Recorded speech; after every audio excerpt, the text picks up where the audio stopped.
Are you planning to visit Victoria Falls? This is a natural wonder of the world and a popular place to include on safari itineraries. In this video, I'll be sharing how I spent 4 days in Victoria Falls, Zimbabwe. I'll be showcasing where I stayed, what I did, and some other activities that are offered in the area. Keep watching to learn about this natural destination, but first, opening sequence.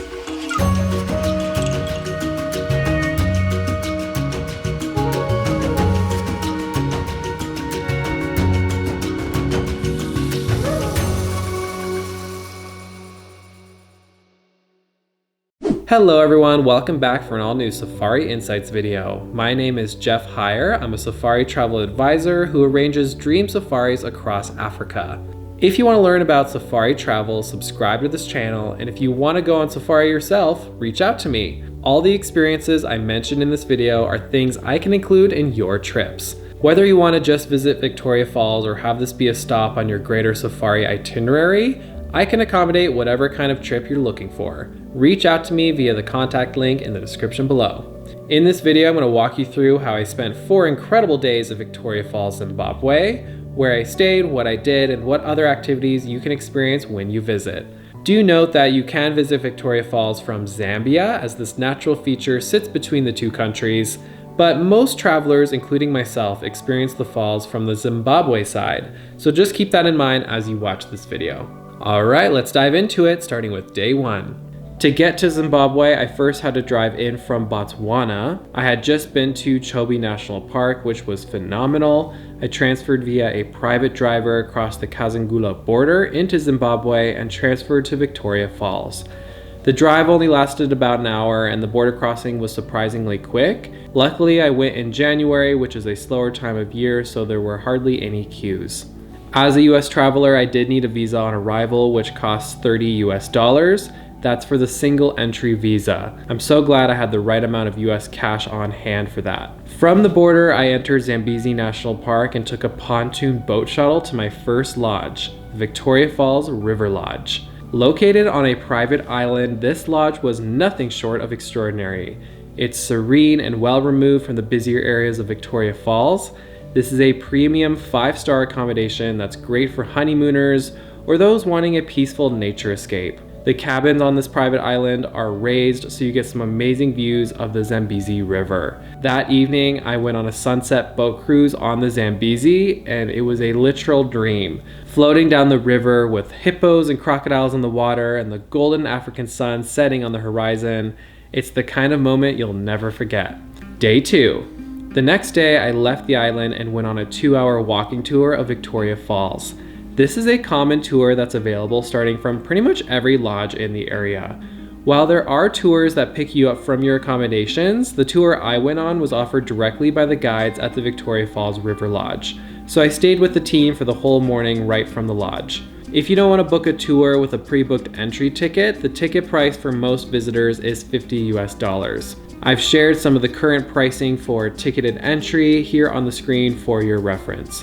Our walking tour lasted about 2 hours, but there was really no rush. There are 16 viewpoints along the trail and I stopped at every single one of them. The views of the falls really varies depending on the season of the year and how much water is gushing over the falls. High water levels means high sprays and lower visibility. Victoria Falls is over 1.7 kilometers wide and plunges more than 100 meters into the Zambezi Gorge.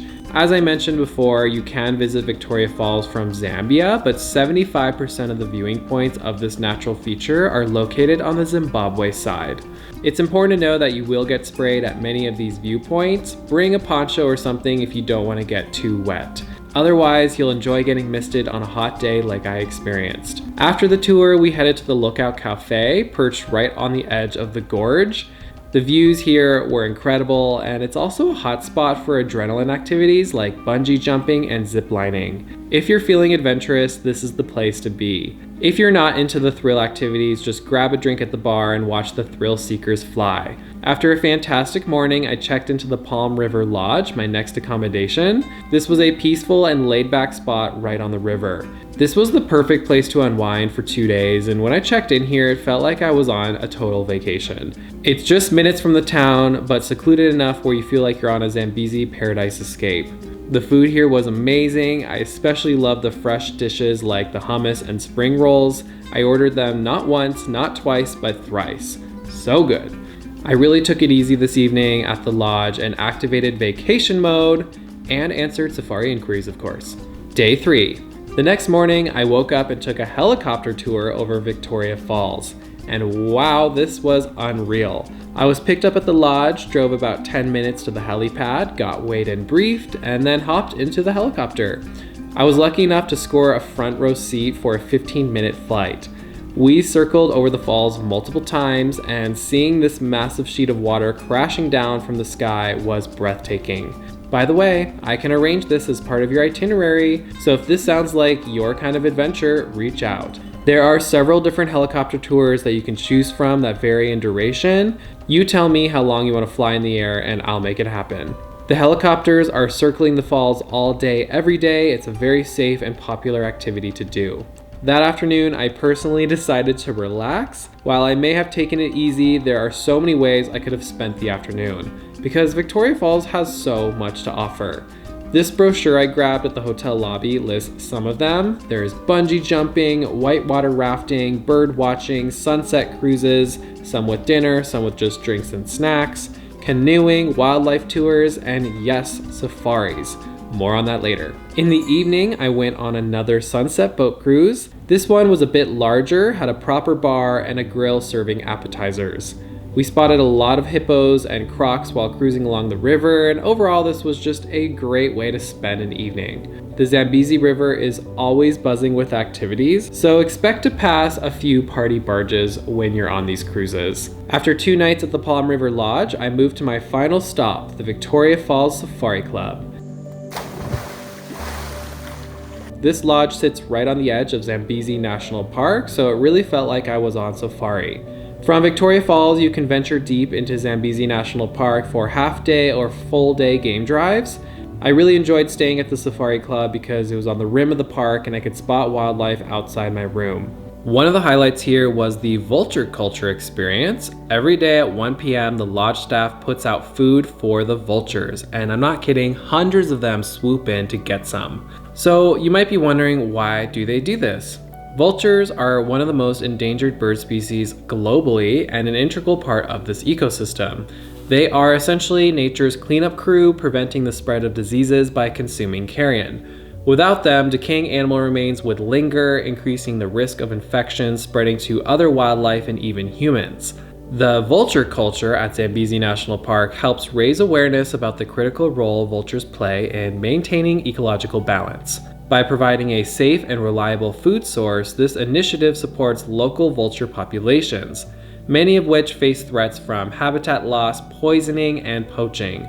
Additionally, it offers researchers valuable insights into vulture behavior and numbers. Preserving these important birds is essential for the health of the entire ecosystem, and experiences like this highlight the need to protect them. I wrapped up my last evening with one unforgettable sunset over Zimbabwe, the perfect end to an amazing trip. The next day I woke up and headed to the Victoria Falls airport, where I caught my flight to South Africa, where the adventures continued. That's a wrap on my 4-day trip to Victoria Falls. This was a bucket list destination I'd been keen to explore for years, and I'm so glad I finally had the chance to witness it. This makes for a great stop on any safari adventure in Africa. If you want to receive a custom-tailored safari itinerary that includes Victoria Falls, reach out to me. To kickstart the plan-making process, all you have to do is find my safari inquiry form, which I have linked below. Fill it out, send it my way, and we'll take it from there. If you want to learn more about natural destinations and watch more insightful videos like this one, please subscribe to this channel. Your support allows me to produce valuable content like this. Thanks for watching. I'll see you next time for more wildlife adventures.